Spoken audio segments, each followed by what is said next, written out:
Tu crois qu'en gardant rancune à quelqu'un, en étant en histoire avec quelqu'un, en gardant les séquelles de vos conflits dans ton cœur quelque part, dans une valise, où ton cœur, voilà, rumine ça, tu penses que tu fais du mal à la personne. Non, tu te fais du mal. Parce que ce sentiment t'empêche toi d'avancer. Ce sont des mystères de la parole de Dieu. Ce sentiment t'empêche toi d'avancer. Donc, quelqu'un t'a fait quelque chose, ou alors tu as été bien avec la personne. La personne a été ingrate. Libère ton cœur. Même si tu ne vas pas devant la personne, mais dans ton cœur, bénis-la. Prie pour la personne, pour que ton cœur soit libéré de cette chaîne, pour que tu puisses toi avancer. Parce que les mauvais sentiments, même si c'est parce que quelqu'un t'a fait du mal, même si c'est parce que quelqu'un a été ingrat, même si quelqu'un t'a pas fait du... En tout cas, si c'est toi qui as raison, mais dès l'instant où il y a de mauvais sentiments dans ton cœur, toi aussi ça t'empêche d'avancer. Ceux à qui on a fait du bien et qui, en retour, sont ingrats. Quel est l'état de notre cœur face à ces personnes?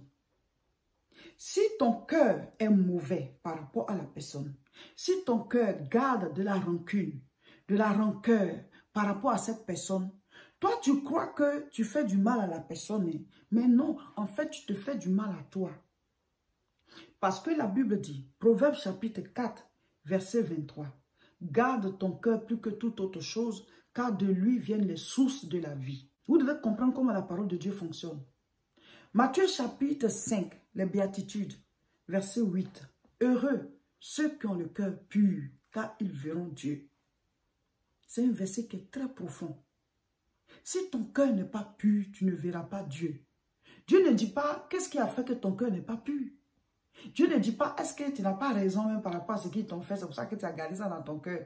Il dit, si ton cœur n'est pas pur, c'est-à-dire que tu as de la rancœur, tu ne vas pas voir Dieu. Donc Dieu veut qu'on libère nos cœurs. Imaginez le Seigneur, tout le mal que nous on fait sur la terre ici, tous les gros péchés, l'abomination que les hommes font là. Imaginez que Dieu garde ça dans son cœur. Et s'il peut même s'en sortir? Il y a trop de mauvaises choses.